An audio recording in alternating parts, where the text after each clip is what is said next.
민주주의를 정말 모두가 원하는 걸까? 전두환 정권의 마지막 해였던 1987년은 대한민국 역사에 많은 사건을 기록한 격변의 해였죠. 먼저 12월 16일 체육관 투표가 아닌 직선제로 대통령 선거가 치러지고 대략 보름 전인 11월 29일 미얀마 상공에서 갈기가 폭파, 탑승자 115명 전원이 사망하는 사건이 발생하고 그 전인 6월 29일 당시 여당 대표였던 노태우가 대통령 직선제를 주요 골자로 하는 6.29 선언을 합니다. 국민이 진짜 주인이 되는 대통령 직선제를 이끌어냈던 그 힘은 대략 20일 전인 6월 10일 민주항쟁에 의해 비롯된 것이었고, 이 대규모 항쟁은 전날인 6월 9일 연세대 재학생이 이한열군이 시위 도중 최루탄에 맞아 사망한 것을 기인하고, 이 시위는 당시 대통령이었던 전두환이 본인의 장기 집권을 위해 호원 조치를 발표하면서 일어났죠. 하지만 이 모든 일의 시작이 되는 그 일은 1987년 1월 14일 남영동의 해양연구소라 쓰여있는 한 시설물로 구급차가 들어가면서 시작이 됩니다.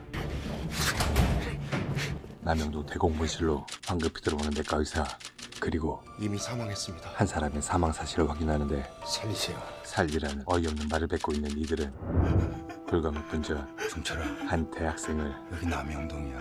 좌익 분자를 몰아 취조 중이었고, 너 하나 죽어나가도 아무 일 안 생겨. 취조와 함께 행해진 가혹행위와 고문에 의해 수사관의 말대로 죽어나가게 된 겁니다. 소송이 불가능합니다. 그렇게 사망한 이는 당시 서울대 재학 중인 박종철 학생이었죠. 의사 누가 불렀어? 접니다. 야, 목격자가 생겼잖아. 목격자가. 보따리 하나 터진 거 가지고 설 안 떨 거 있네. 사람이 죽었는데 밥들 먹으라. 개의치 말고 밥이나 먹으라는 조직 남영동.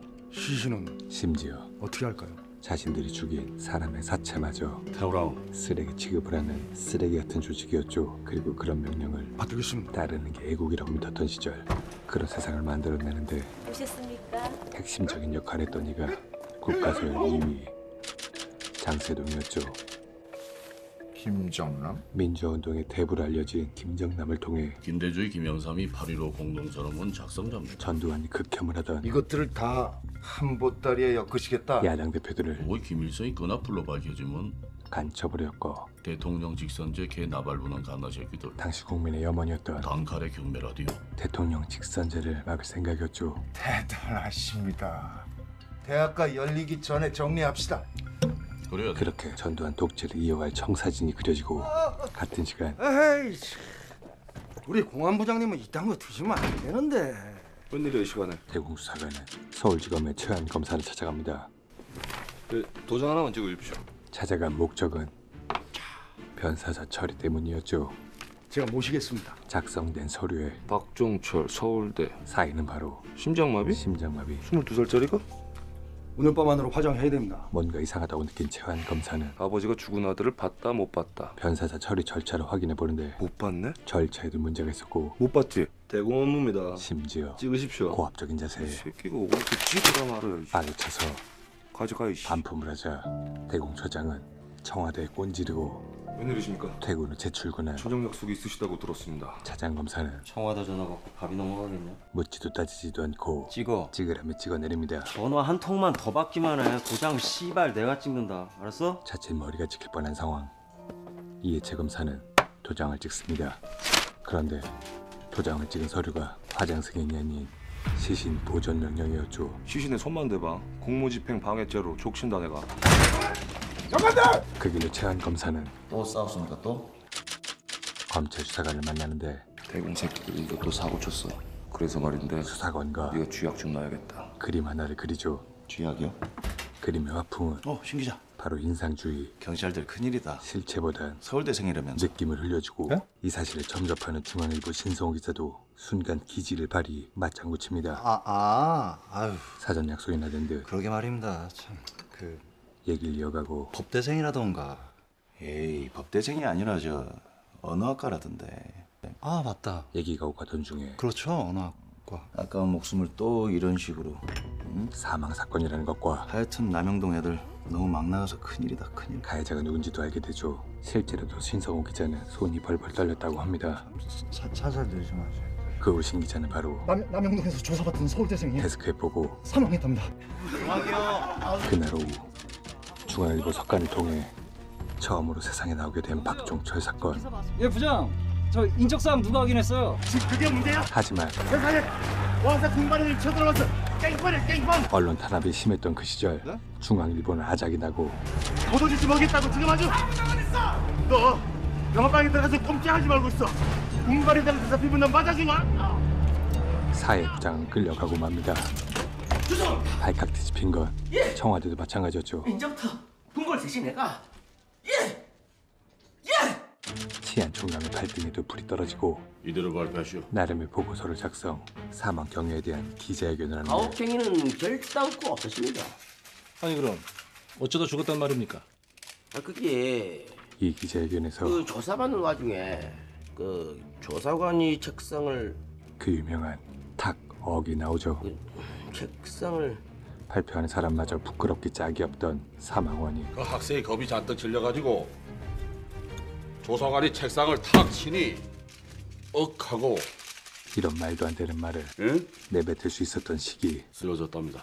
하지만 요즘이라고 다르다고 과연 말할 수 있을까? 지금 그게 말이 됩니까? 쇼크사 맞습니다. 그리고 이 자리에서 중대병원 의사가 확인했다 아닙니까? 중대병원이요? 의사가 언급되고 그 의사의 이름 어떻게 됩니까? 오윤상이라고. 기자들은 모두 의사에게 달려가는데 그거는 제가 모르고요. 그러니까 도착을 해가지고 제가 그 몸에 물기를 좀 닦아냈고요. 그리고 동공을 확인해 보니까 물기요? 물론 의사 인터뷰 자리에도 남영동 식구가 있었죠. 자세히 좀 설명을 해보세요. 야 막걸리가 그러니까 쇼크사라는 거 아니란 거야. 별다른 소득 없이 기자회견이 끝나던 그때 어쩌습니까? 최한 검사는 국가수 황적준입니다. 엄중한 사안입니다. 원칙대로 부검해 주십시오. 박종철의 부검을 진행 중이었지만 이 새끼들 봐라. 내가 검사인데. 아이고 검사님 어찌라고요? 대공에선 부검을 맡고 심지어 한 번만 잡게 해주세요. 지금 안 잡아보면 못 잡아본다 아닙니까? 가족에게조차 사체 공개가 안 돼 있었죠. 한 번만 봐주게 해주세요. 한 번만 봐주게 해주세요. 상황을 지켜본 최 검사는 받으셔야 될 것 같습니다. 박초원과 맞다이를 뜹니다. 나야. 누구야? 맞다이의 전략은 아저씨 나 알아? 왜 어디다 대고 반말이지? 내래 대공처장이야. 도발이었죠. 씨발 대공은 법이고 나발이고 뭐 안 지켜도 된다 이거야? 검찰 수사관들 싹 다 불러서 깽판 한번 쳐볼까? 어? 뭐 여드래? 지금 당장 형사소송법 펼쳐서 수사 지휘권이 누구한테 있는지 확인해봐. 마치 재벌을 꼬시는 전략처럼 나한테 이러는 건 네가 처음이야라는 낯선 느낌을 갖고 모양새 좋게 갑시다. 법대로. 예? 만남을 갖게 됩니다. 하지만 영장 따위 바로 개무시. 그렇다면 외신 누부시가 될까? 8 올림픽에 문제 생기면 대통령 각하께서 굉장히 불편해하실 텐데 어떻게 하실 거예요? 그래. 그나마 외신은 두려워했던 시절 마음껏 물어 뜯어보라. 협박까지 동원해서 어렵게 성사시킨 부검. 박종철의 삼촌이 함께 지켜본 부검이 끝나고 사망 원인이 뭐 확실합니까? 죽음의 원인도 밝혀지게 되죠. 부검 결과를 기다리며 진을 치고 있던 기자들 향해 삼촌이 진실을 외쳐보지만 묵살 당하고 그때 등장하는 또 한 명의 기자, 동아일보의 윤 기자였죠. 하지만 한 방 제대로 맞고 답은 듣지 못하는데 윤 기자는 결국 화장실에서 존버 바닥에 오연석 의사를 통해 당시의 상황을 듣게 됩니다. 물로 흥건했습니다. 앞구르기 하면서 들어도 욕조가 있었고 불고문이 자행됐음이 폐에선 수포음도 들렸습니다. 명백한 정황들이었죠. 수포음이요? 이 사실은 바로 부검 결과가 장난치기 전에 터뜨려야 된다니까요. 동아일보 데스크에도 전달되고 그 말을 들은 사회부장의 선택은 특별 지지반 구성해서 왜 죽었는지 누가 죽였는지 샅샅이 밝혀내. 부장. 하지만 그럼 이거는 걸림돌이 있었죠. 까고 있니? 그런데 야! 경찰이 고문해서 대학생이 죽었는데 씨발! 보도 지침에 보도지침이 대수야! 앞뒤지지 말고 들이박아! 정면으로 대항하죠. 동아일보가 참 언론인의 모습을 보여준 겁니다. 이런 모습이 이어지길 꺼져라. 부검 결과가 궁금한 건 시한본부도 마찬가지였죠. 왜 됐노? 그런데 사이는 심장마비도 익사도 아닌 저 경부 압박에 의한 지식사입니다. 목졸림이었죠. 물고문 과정에서 욕조턱에 목이 눌리면서 이것이 말하라! 그게 시신에 남은 증거가 워낙 확실해서 화장다 가있겠네. 이들에게 중요한 건 부검 소견서에 심장마비 진실이 아니라 네 글자만 써도 권력이었죠. 권력을 유지하기 위해선 얘는 진실도 국가사들 레시피하고 사람의 목숨까지도 우습게 하는 이들. 황적준 과장은 죄송합니다, 본부장님. 그런 사람이 되면서까지 극해봐야 니만 죽는다 카이. 자리를 보존하고 싶진 않았죠. 하지만 다음날 오른쪽 그 탁구공 크기 결과는 경찰이 기자회견에서 쇼크사로 거짓 발표를 하고 같은 시간 박종철의 시신이 화장이 되면서 사건이 마무리됩니다. 그리고 가족들은 왜 죽어야 했는지도 모를 자식과 동생을 떠나보냅니다. 새끼 화목하라.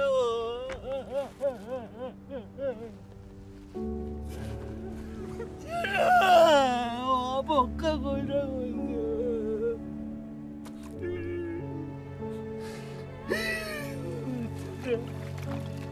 잘 가그래 사랑.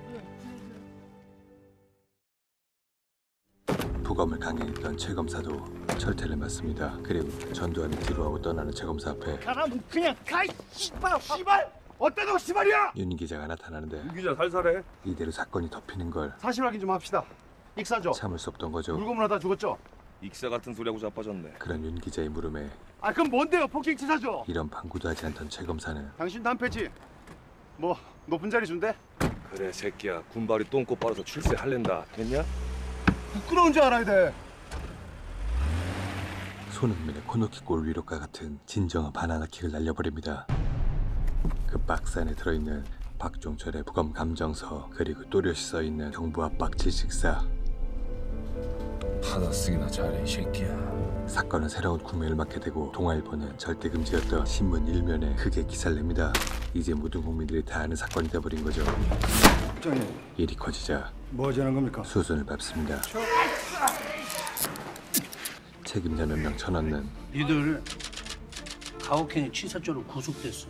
꼬리 자르기였죠. 자, 지금부터 너희는 경찰이 아니고 범죄자야, 범죄자. 그렇게 그들은 체포되고 영등포 교도소에 수감됩니다. 그리고 그곳엔 교도관 한병영이 있었는데요. 그는 소위 비둘기라고 칭하는 죄수를 통해 알게 된 진실들을 세상 밖으로 배달하는 역할을 하고 있었죠. 조용히 좀 시켜. 잠 다 깨겠네. 그리고 이부영은 그 진실들을 글로 정리해 비둘기를 작성하는 사람이었습니다. 하지만 검문 검색이 심했던 시절 비둘기 전달이 용이치만은 않았는데요. 한병영은 결국 이거 저 앞에 떨어져 있더라. 내가 조카 섭외에 들어갑니다. 너 주려고 주워 왔어. 먹을 거야? 그리고 주워왔다는 물건이 자그마치 마이마이였죠. 지금으로 치면 최신형 갤럭시를 사준 겁니다. 하지만 세상에 공짜가 어딨나. 물품 대금을 흥정해보는데 그 아저씨 만나라고? 나 생긴 게 이래가지고 매번 검문소에서 잡히잖아. 근데 넌 안 잡히니까 그냥. 정신 좀 차려 좀. 말은 그리했어도 마이마이를 포기할 순 없었죠. 청순한 여대생의 모습으로 건물을 사뿐히 통과합니다. 무슨 일 생겼습니까? 비둘기 종착지는 정의구현 전국사재단 함세웅 신부와 대공에서 잡으려고 혈안이 되어있는 민주화운동의 대부 김정남이었죠. 신부님, 김정남은 우리한테 남은 마지막 무기는 권력에 대항할 수 있는 유일한 무기가 진실뿐입니다. 진실이라고 믿고 비둘기가 오기만을 기다리고 있었던 거, 그리고 그들이 기다리고 있던 정보는 박종철 사건의 진실이었죠. 하지만 삼촌이 기다리는 소식 못 드려서 죄송하대요. 아직은 정보가 부족한 상태. 한편 조반장과 같이 구속되었던 여보. 강진규가 가족면회 자리에서 다리만 잡았어요. 고문 당시 사실을 얘기하는데 죽인 사람들이 따로 있어요. 그 이야기는 교도소 보안대장이 기록을 하고 있었고, 저 같은 팀도 아니었고요. 그때 같이 남영과 동료들이 밀고 들어와 끌어냅니다. 그리고 이딴 거 한 번 더 쓰면 교도소 통째로 폭파시키던가. 면접 기록지마저 찢어버리죠. 대공애들이 구속된 요원들 갑자기 과실치사로 바꿔주시라. 이별연대는 하늘이 도와서 겨우 껐는데 그럴 만한 이유가 있었죠. 거기다 다시 기름을 붓자고요? 바로 약속을 지켜야 네 말썽이 없습니다. 과실치사로 빼주겠다는 약속을 지키지 않았던 겁니다. 재판은 무기한 연기시켜드리죠. 그 결과 조반장마저 씨발 내가 안 죽였어. 마음이 동요되고 귓구멍 막혔냐? 진실을 죽인 놈 따로 있다고! 말하기 시작합니다. 다 도와줘! 학생의 무고한 죽음에 대한 수위도 계속되고 미팅을 위해 나왔던 연희도 시위대에 휩쓸리며 촌스럽게 그지없던 청청 패션에 백골단에 잡히게 됩니다. 그때 연희를 구해주는 한 남학생 그리고 한 시민의 도움으로 간신히 위기를 모면하고 참 잘한다고요. 아주머니 위트로 장사하네 개새끼들아! 상황은 정리되죠. 하지만 연희는 시위자들이 원망스럽기만 합니다. 미팅도 조지고 세계 최고 수준의 체류탄도 맛봤으니 말이죠. 손으로 닦으면 더 따가워요. 그런데 여기서 대반전 하루를 조졌다고 생각하고 있던 그때 자신을 구해준 이가 세수하세요. 강동원급 외모의 소유자였던 거였죠. 이쯤 되면 미팅보다 100배 나은 결과 상황이 진정되고 돌아가려던 순간 존재할 남학생의 신발이 없음을 인지하게 되는데 괜찮아요. 그러자 270이지? 맘씨 좋은 아주머니가 나섭니다. 8,000원짜리인데 5,000원 맞네. 마음씨만큼 수완도 좋았죠. 그런데 죄송한데 돈이 판매 전략 실패. 제가 낼게요. 이번엔 연희가 나섭니다. 아니요 괜찮아요. 타이거 운동화로 존재할 남학생의 환심을 사려는데 갚는 거예요. 거울에 비친 자신의 몰골을 보고 황급히 저기요. 출행능 칩니다. 다음날 등교할 때조차 검문을 받게 된 학생들 8711-023. 새내기인 87학번임을 밝히고 나 운동권 같아 보이냐? 등교하던 그때 여보, 어제 만났던 존잘남이 딱 뭐? 같은 학교 학생이었던 거였죠. 어머야, 저 정도 얼굴이면 간첩이라도 사귀겠다. 그 순간 연희를 향해 다가오는데 우산. 존잘남은 신입생이죠? 연희를 네. 이따 우리 동아리에서 비디오 상영해야하는데 볼래? 전혀 못 알아보죠. 네. 어머나, 운동화 예쁘네요. 아, 고급스럽다. 기억을 돕고자 운동을 언급해봤지만 싼 건데 뒤통수만 후두려 맞고 고마워. 이따 보자. 동아리 얘기만 듣게 되죠. 존잘남 비상이 해제되자 쓰나미처럼 밀려오는 허탈감 그리고 민망함과 배신감. 야, 몰라. 전혀 몰라. 하지만 결국 존잘남 선배가 오라고 했던 비디오 상영에 참석을 하게 되죠. 지금부터 만화사랑 동아리에서 주최하는 비디오 상영회를 시작하겠습니다. 그렇게 시작된 영상은 독일 기자 힌츠페터가 촬영했던 1980년 5월의 광주 모습이었죠. 난생 처음 알게 된 충격적인 진실의 연희는 더 이상 자리를 지키지 못하고 뛰쳐나가 버립니다. 보고도 믿기지 않은 진실에 대해 연희의 마음도 복잡해지죠. 나도 처음엔 끝까지 다 못 봤어.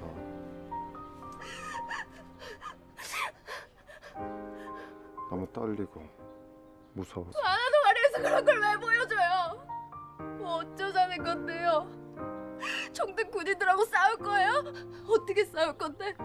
그러다 또 사람 죽으면 누가 책임지냐고요? 연희가 감당할 수 없는 충격에 휩싸이고 있던 그때 예언이 불가능하다고 판단하고 현행 헌법에 따라 또 다른 충격적인 일이 발생하죠. 공론을 분열시키고 아줌마 여기 승자병이야. 변호사님, 재판 1시간도 안 남았어. 전두환이 자기 임기 중에 개헌을 할 마음이 없다는 발표를 한 겁니다. 안 가, 씨발. 이 말인 곧 직선제도 나가리 됐네. 직선제의 나가리와 이 새끼들 진짜 7년을 더 해먹겠다고. 7년 아니야. 체육관 선거하는 동안 저놈들 세상 절대로 안 끝나. 이 나라의 주인은 국민이 아니라 자신들임을 확고히 해두는 거였죠. 뭐 하려고? 이대로면 뭐라도 해야죠. 민주주의는 꿈도 못 꿀 수 있는 상황. 같이 하자. 학생들도 봉기하고 심지어는 가두고 지키는 게 주업무인 교도 공무원까지 분노하게 됩니다. 4879 이부영에게 면담 이상한 독방에서 면담을 요구한 이는 여기입니다. 교도기장이었죠. 그리고 문서 하나를 건네는데 그 문서에는 박종초 사건의 실상과 명단까지 적혀 있었죠. 제가 할 수 있는 건 여기까지입니다. 드디어 원하던 정보가 손에 들어오고 이부영은 서둘러 비둘기를 작성, 날려보냅니다. 하지만 대공에서 근거지를 파악, 잠복 중이었고 결국 비둘기 전달에 실패라고 맙니다. 한별경은 다시 연희에게 부탁해보지만 군부 정권의 무서움을 알게 된 연희는 안 해. 두려워하죠. 진짜 마지막이야. 이거 중요한 거야. 꼭 알려야 돼. 알려서 뭐 할 건데? 삼촌만 다쳐. 야, 그럼 사람이 억울하게 죽었는데 그냥 가만히 있어? 옳고 그름이 아니라 내 가족의 안전이 더 신경 쓰였던 연희는 최애태마저 던져버리고 가족을 지키는 걸 선택하지만 한병영이 노출이 된 거였죠. 결국 삼촌이 대공에 끌려가고 내 걱정하지 마요. 나 괜찮으니까. 박종철이 있던 방으로 들어가게 됩니다. 여기 재수원 붙은 방이거든? 얼른 끝내고 나가자. 해지기 전에. 삼촌이 잡혀가고 가게를 정리하던 연희 눈앞에 높은 데 사네. 존재 선배가 나타납니다. 왜 왔어요? 존잘 선배는 조심스레 살인 미소를 흘리고 너 포섭하려고 왔지? 동참을 요구해보지만 그런다고 세상이 바뀌어요? 연희는 비관적이었죠. 왜 그렇게 다들 잘났어? 가족들 생각은 안 해요? 이미 삼촌이 끌려간 걸 본 연희는 그날 같은 거 안 와요. 비관을 넘어 꿈꾸지 말고 정신 차리세요. 절망적인 상태였죠. 마음이 너무 아파서. 하지만 그 마음도 너무 이해가 됐던 연희는 가세요. 매몰차게 내쫓고 애써 외면을 합니다. 갈게. 그리고 존잘 선배가 떠난 그 자리에서 펄럭이던 페이퍼 속엔 여전사로 분한 연희의 모습과 선배 연락처도 함께 있었죠. 그런데 그때 전화가 오는데 여보세요? 여보세요, 엄마? 엄마 왜 그래? 무슨 일 있어? 정영이가 남영동에 끌려갔대. 서울대생 중인데. 삼촌이 남영동으로 끌려갔다는 사실도 알게 됩니다. 내 동생 누나! 거기 말라고 이 새끼야! 네가 뭔데 사람을 쳐! 깡패야? 깡패냐고! 니들이 뭔데 사람! 그때 또다시 등장하는 촌스런 청청 패션, 백골단은 사람들을 마구잡이로 차에 태우고 가만히 있으라고 이발년들아. 어디론가로 끌고 갑니다. 그러더니 어딘지도 모를 시골길에 던져버리죠. 실제로도 서울 외곽에 있는 인적이 뜸한 시골길에 버려졌는데 영화 속 연희는 화정 근처에 버려집니다. 집에는 아무도 없고 딱히 도움을 청할 사람도 없던 연희는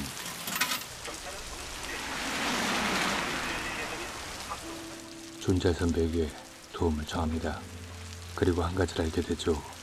남영동에 끌려가는 사람이 진짜 간첩이거나 특별한 누군가가 아닌 그냥 우리 중에 한 명이라는 거. 연희는 삼촌을 구하기 위해 용기를 냅니다. 삼촌, 고문 안 당하게 해주세요. 드디어 마침내 비둘기가 날아왔습니다. 권력에 대항할 저희 정의구현 사재단은 진실이 손에 쥐고 5.18 7주기를 맞아 성스러운 하느님의 성전에서 중대 성명을 발표하겠습니다. 그 진실이라는 무기가 고 박종철 군 세상에 나가 고문치사 사건의 진상이 빛이 되는 순간이죠. 은폐, 조작되었다. 김승원 신부는 이 자리에서 박종철 군을 직접 고문하여 사건의 진상과 함께 죽음에 이르게 한 범인은 책임자의 명단을 공개합니다. 치안본부 대공수사 경위 조한경, 경장 이정호, 경위 황정웅, 경사 반금곤, 경사 강진규. 1987년 5월 18일 천주교 정의구현. 그리고 이 진실이라는 무기는 자 박종철 고무치사 진범 경장 이정호. 모든 언론을 통해 세상에 알려지고 박차원 처장도 청와대 호출을 받게 되죠. 어쩐 일이십니까? 그리고 공개된 명단의 주인공들도 오랜만이야. 바로 체포가 됩니다. 아니 대책회의를 치안본부장실에서 합니까? 대공이 아닌 치안본부로 호출을 받았던 박차원. 그곳에는 사람은커녕 개미 한 마리 없이 서류만 달랑 하나 있었는데 그 서류에는 처장도 구속하라는 전두환의 명백한 사인이 있었죠. 권력이란 놈은 절대 나눠질 수도 없고 그걸 유지하기 위해 희생양도 필요한 법. 권력의 논리 앞에 팽당하고 만 겁니다. 모든 진실을 알게 된 국민들은 독재에 대한 대규모 항쟁을 시작하고 전두환은 여전히 최루탄과 폭력으로 대응합니다. 한편 남영동이 무너지고 한동영은 지옥에서 나오게 되죠. 이 기쁜 소식을 아직 접하지 못한 연희 앞에 석간신문이 배달되는데 일면에 실린 사진 속 인물이 낯설지가 않습니다.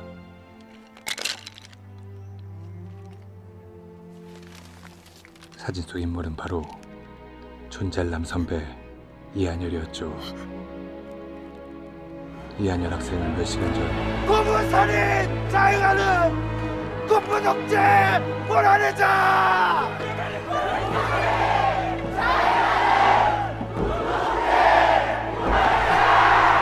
학교 앞에서 독재에 대한 시위를 하고 있었고 박종철을 살려내라! 국가가 죽인 생명에 대해 절규하고 있었죠. 그런데 최루탄의 총구가 낮아지더니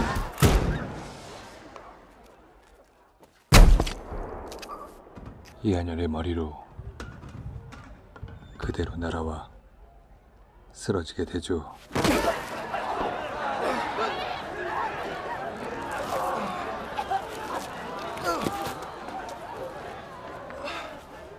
당시 이한열 학생의 신발과 옷차림 그리고 그가 흘렸던 피의 흔적까지 그대로 재현, 영화가 아닌 다큐라는 말을 들을 정도로 거짓이 아닌 진실에 영화적 재미보단 고증에 감독은 더 힘을 들입니다. 이한열 학생은 6월 9일 최루탄에 피격된 후 7월 5일 결국 사망하고 맙니다. 자신이 좋아했던 만화 그리는 걸 좋아하고 따뜻했던 선배, 그 선배의 피격 소식을 들은 연희는 달리기 시작합니다. 그리고 깨닫게 되죠. 민주주의는 그냥 생겨난 게 아니라 우리 국민들이 만들고 지켜냈다는 걸 말이죠. 그리고 또 깨닫습니다. 모두가 민주주의를 염원한다고 생각했지만 권력을 진자에겐 가장 싫은 이념일 수도 있다는 걸 말이죠. 권력자 한 명의 나라가 아닌 우리의 나라가 되기 위해서 국민이 주권을 행사하고 우리의 심부름꾼인 권력자들이 뻘짓하지 못하도록 감시하고 독려하여 국민의 주인이 된 나라 자유민주주의 대한민국을 계속 지켜야 할 것입니다. 이 영화 1987는 보신 분들도 꼭 풀 영상으로 다시 보실 걸 강권합니다.